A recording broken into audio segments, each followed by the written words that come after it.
What's up, y'all? I just want to send 2 pounds of encouragement to all the black men in America, all the black men across the world. Keep fighting, stay diligent, stay level-headed, believe in the cause, do not get discouraged. I believe we're going to win. I know we're going to win. We have left an impression on America, an impression on the world that has been beloved by others. And the second message I want to tell black men is at some point in your life, you're going to give birth or have already given birth to a black child, whether he's biracial, three quarters, whatever, he's black, okay? And you're going to be at the discretion, whether you get pulled over or whether your child gets pulled over, you're going to be at the discretion of that police officer, whether he's a white supremacist or he believes in humanity. We will never, ever know. But I'll say this. If we don't change America today, right now, there's going to be another hashtag in 2021, 2022, and so on and so forth. So I challenge every black man that hears this voice, please share this with every black man that you know. We got to get on that front line. We got to fight. And fighting ain't just a post, ain't just a tweet for us. This is a personal fight. This is personal. You know how you deemed your favorite team in the Super Bowl? You deemed that personal with the other fans from the other team?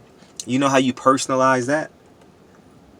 Well, that's just a win or a loss in a sports game. This is win or lose at life. This is whether you take that next breath or your last breath. And I just want to tell every black man, we got to get out there.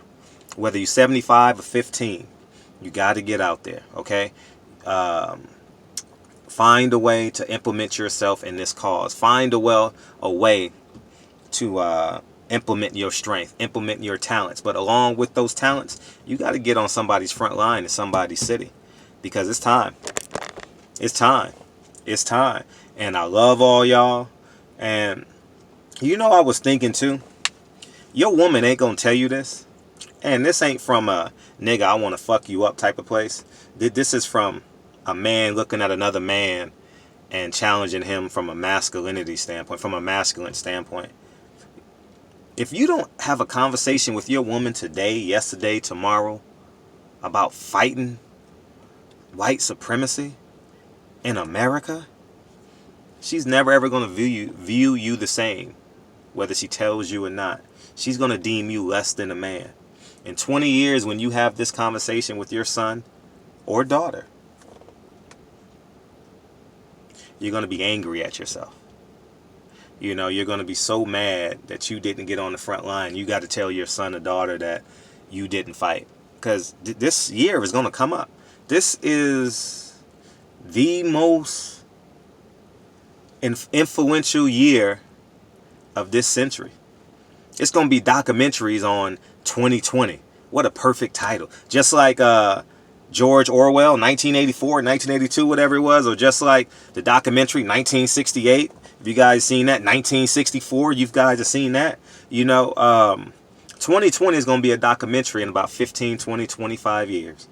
And you're going to be 65, 70 years old. And she's going to ask you, your son or daughter's going to ask you, hey, were you a fan of Kobe Bryant? And you're going to jump out of your skin and say, oh, he was a bad motherfucker. He was a bad motherfucker. And then she's going to ask you about George Floyd. And you're going to talk in your calm, unattached voice. And whether she tells you or not, she's going to wonder why her dad was more emotional about Kobe Bryant than the social injustices in this world. You got to answer that question. You got to answer to your spirit. So this is a message. I'm not going to get on you just yet. And by no means am I going down my timeline watching. I ain't got time for that shit, man. I got 20,000 LAPD officers that I got to be concerned about, you know. But I hope this video talks to your spirit. And this is a message out of love, I know inherently what it's like to be challenged as a man, whether in between the lines playing sports or in real life being held accountable, and how you respond to it is the makings of a man. And I ask every black man that hears this video, what are you made of? Do you just know how to rap? Are you just a great athlete? Are you just intelligent? Are you just a music producer? Are you just a banker, a lawyer? You're more than that. You're a freedom fighter. You're a rider for your people. More importantly, you're a rider for the lineage of your last name. Because I can guarantee you, racial oppression by police officers will impact your life one way or the other. Whether in your home or your next door neighbor's home, I can guarantee you that. One black man is assassinated, murdered by a police officer every 27 hours in this country. It's going to hit home eventually. All right? Anyhow, man. I was about to say barbershop. We're going to put this on barbershop conversations as well, man. I appreciate y'all on Instagram with Stay the Fight. I'll be back on the front lines Friday. I have my kids today and tomorrow. So it's not a safe place for my son or daughter, so I won't be taking them down there. But we got to fight.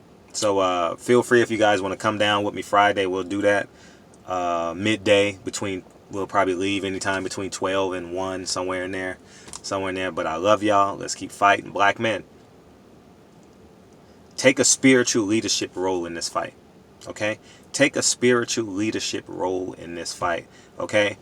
It's okay if you with an organization that's led by an Asian man, an Asian woman, a Mexican man, Mexican woman. It's okay.